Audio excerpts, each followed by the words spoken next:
Hello, headphones on, please, and welcome to our presentation. Today, I am going to talk how Travis Perkins uses data science team to help with health and safety. My name is Vaida. I've been with the company for more than 10 years, and I look after data science function. Data science is part of the Data Hub team, and we work together with data engineers, data analysts, governance team, and all together we form Data Hub, and we work with business teams to come up with the data solutions that help enhance decision making. Me, George. Hello, I'm George. I've been with the company for about 3 years now. Basically, our entire life cycle of having Dataiku at Travis Perkins, I've been there doing something along with the solutions. About Travis Perkins PLC. We are a 200-year-old company. We have a number of brands, and we sell all kinds of products, from bricks, blocks, cement, to kitchens. What you can see here, roofing, flooring, as well as walls.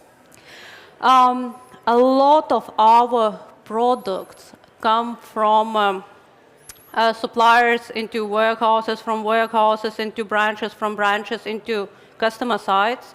A lot of products we deliver to customer sites, so there's a large national scale logistics operation. We have over 1,500 stores and branches. And keeping people safe is one of our key priorities because of the type of products that we sell. You've probably seen all the big building works happening in London. It's quite a dangerous place to be. And it's very important for us to keep our colleagues, suppliers, customers, as well as public safe. We have a video to show you why it is important to us. Let's see if it works.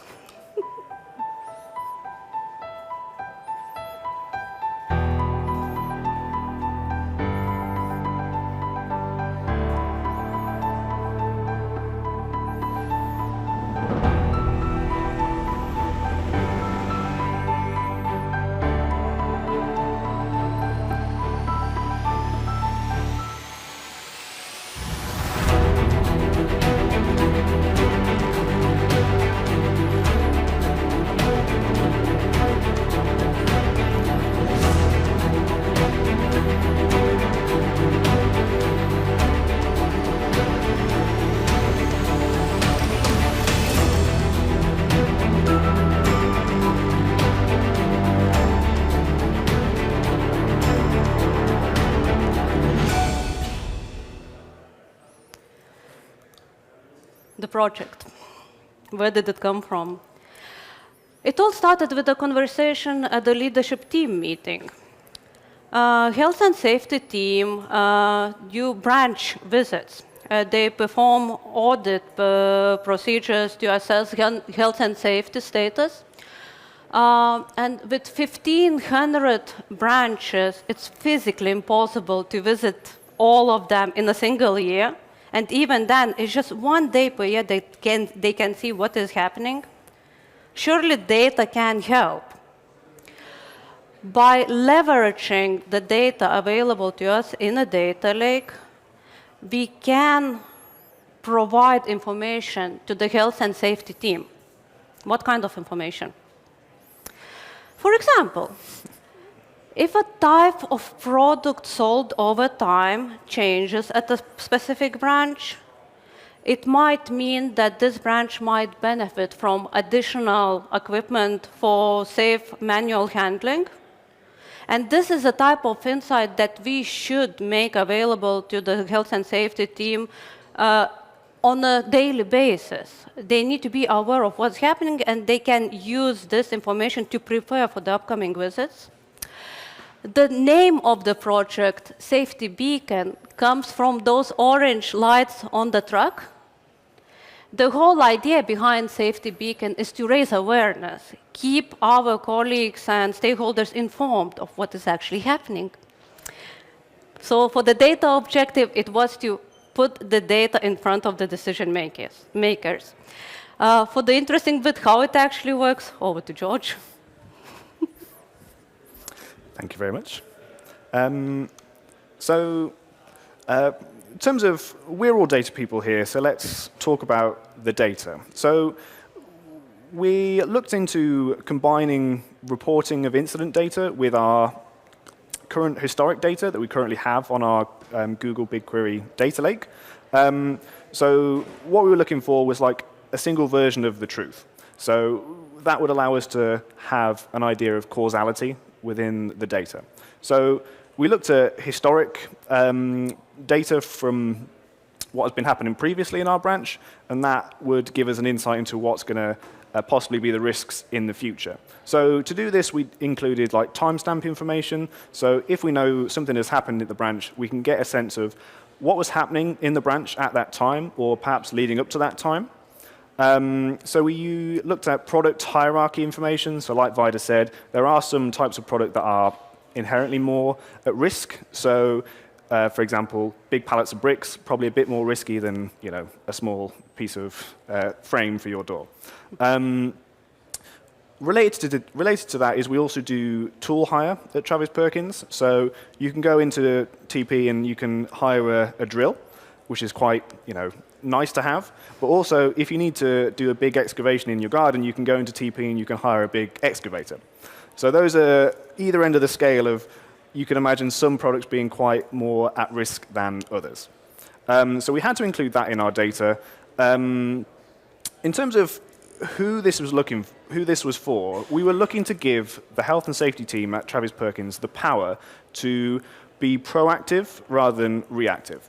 So data-driven insights from the model that we're about to see would help them make these decisions, as Vida said, to allocate their resource.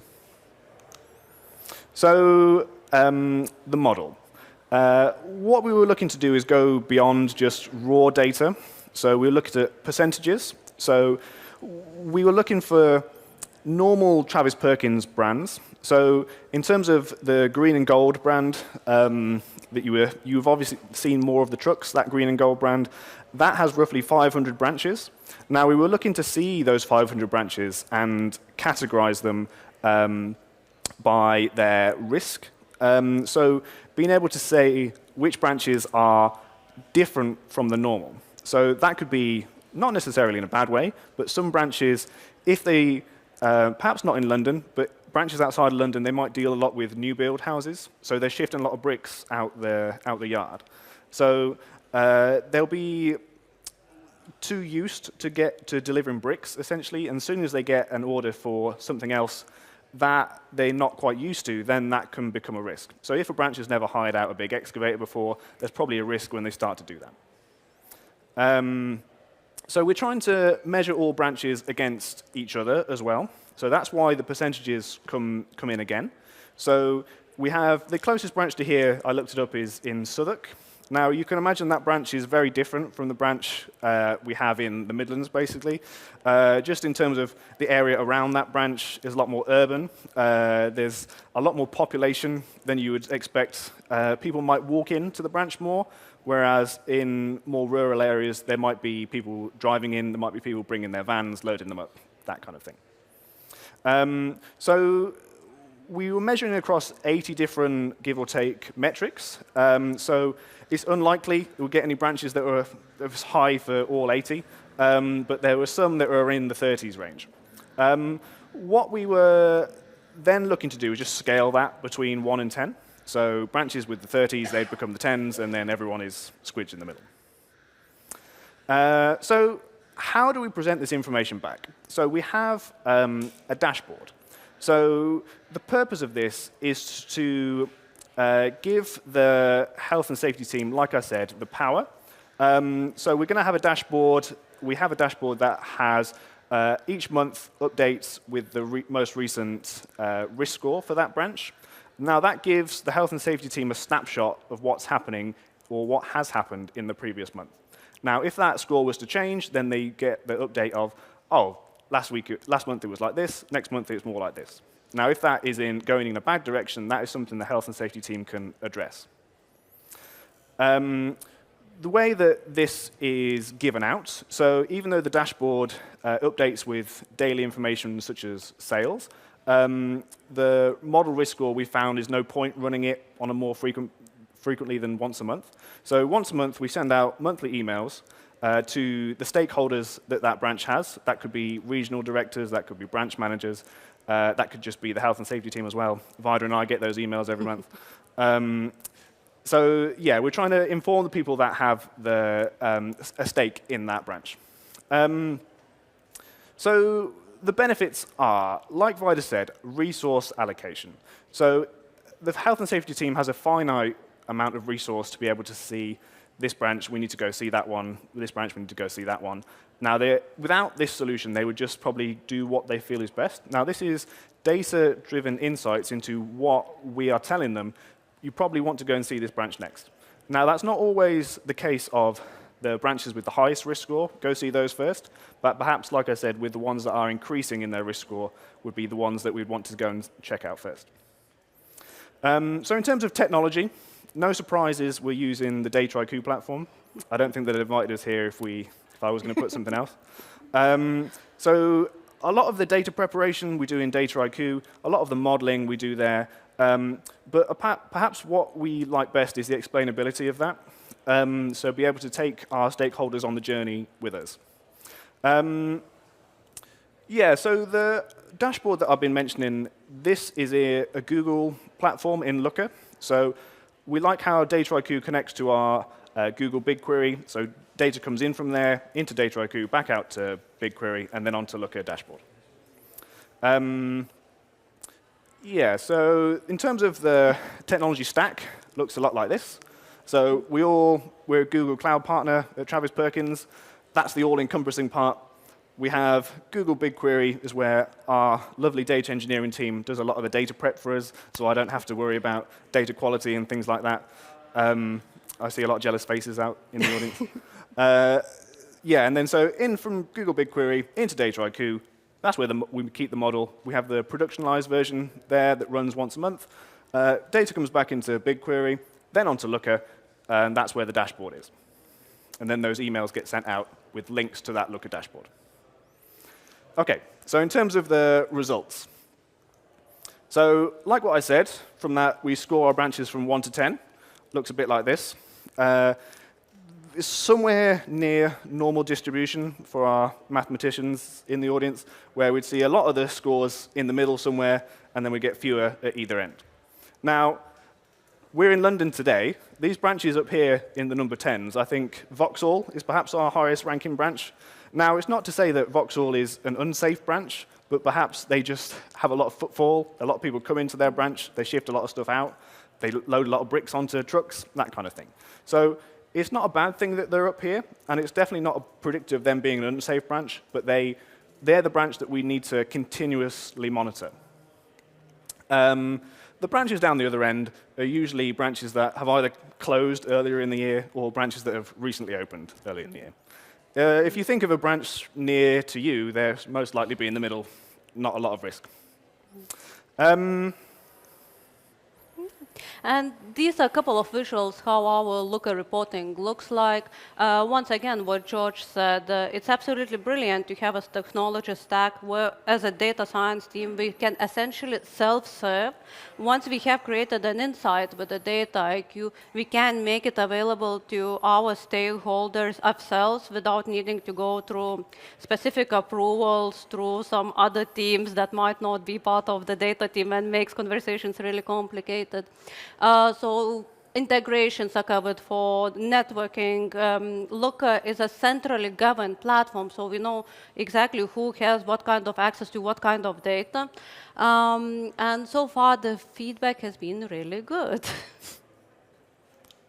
OK, so the impacts of the solution so far, say. So let's look at why we chose to use the Dataiku platform, or why we're happy that we did. So what we have is perhaps silos within our industry that can form. Now, I'm a data person. I know some about health and safety. I do those online trainings where I click through and things like that. But I can't build a machine learning model to predict health and safety on my own. So I need to be able to take stakeholders along on that journey. Now, that's one of the main things that Dataiku brings with the communications gap.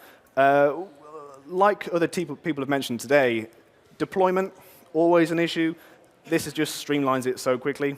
And then what we're trying to avoid is this black box approach. So what we don't want is to be able to say, oh, this branch is a high risk, and they go, oh, why? And I go, well, you're this percentage in this one, and you're in between this percentage in this one, this percentage in this one. It's all, I want to be able to say, oh, you're high because you're high in this, you're high in this, you're high in this. And these are the metrics that you meet. And these are the things you can do about it, and these are the ones that you can't. So those are what I'm trying to take our stakeholders along with this. So what did we experience? So clear communication, I think, was a big thing. So being able to interact with the health and safety team on this. So I'm sure we've had lots of conversations between our data team and the health and safety team. I'm sure if they were, I can talk to you about how important it is to wear a high vis at a branch. They can talk to you about clustering, probably. I don't know.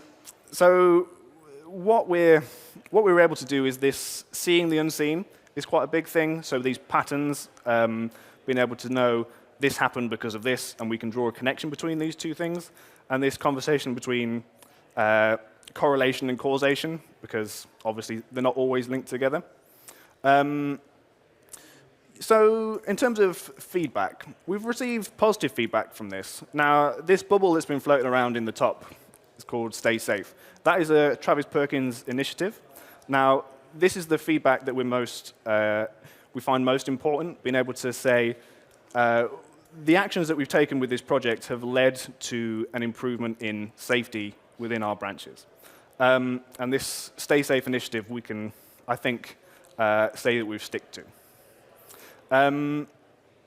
Yeah, in terms of the feedback loop, what we do is we still talk to a lot of stakeholders we might have. So they might ask us, why are we high in this area? Why are we high in this area? And obviously, there are some factors that we can't advise them to change. So I can't say to them, oh, you need to lower your risk score by having fewer people come into your branch. Like, that's not going to really go down well.